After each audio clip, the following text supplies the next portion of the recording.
গুরুত্বপূর্ণ খবর, রাজ্যের নতুন মুখ্য সচিব নন্দিনী চক্রবর্তী, পশ্চিমবঙ্গের ইতিহাসে প্রথম মহিলা মুখ্য সচিব। কথা বলবো, সোমরাজ বন্দ্যোপাধ্যায় রয়েছেন সঙ্গে। সোমরাজ, দেখো, রাজ্যের ইতিহাসেই প্রথম কোন মহিলা মুখ্য সচিবের পদে দায়িত্ব সামলাবেন নন্দিনী চক্রবর্তীকে রাজ্যের নয়া মুখ্য সচিব হিসেবে করা হলো। রাজ্যের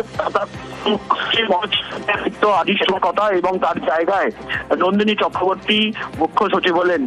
রাজ্যে মহিলা বাঙালি হিসাবে প্রথম নন্দিনী চক্রবর্তী মুখ্য সচিবের দায়িত্ব সামলাবেন এবং রাজ্যে এই প্রথম কোন মহিলা মুখ্য সচিব হলেন এবং বাঙালি মহিলা মুখ্য সচিব।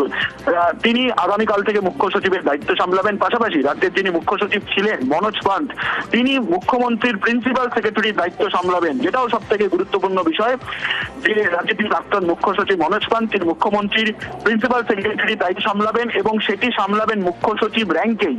মুখ্য সচিব র্যাঙ্কেই মনোজ পান্থ তিনি মুখ্যমন্ত্রী প্রিন্সিপাল সেক্রেটারির দায়িত্ব সামলাবেন। নন্দিনী চক্রবর্তীর হাতে যে দুটি দপ্তর ছিল, অর্থাৎ স্বরাষ্ট্র দপ্তর এবং পাশাপাশি পর্যটন দপ্তর। স্বরাষ্ট্র দপ্তরের সচিব হিসেবে দায়িত্ব সামলাবেন জগদীশ প্রসাদ মিনা এবং পর্যটন দপ্তরের দায়িত্ব সামলাবেন অতিরিক্ত মুখ্য সচিব পদে রয়েছেন বরুণ কুমার রায়। তাকে এই দায়িত্ব সামলানোর কথা বলা হয়েছে। কিছুক্ষণ আগে নবান্নের তরফে নির্দেশিকা জারি করা হয়েছে এবং আজই দায়িত্ব বদল হবে নবান্নে। বেশ, বুধবারই ছিল মনোজ পান্থের এই পদে শেষ দিন।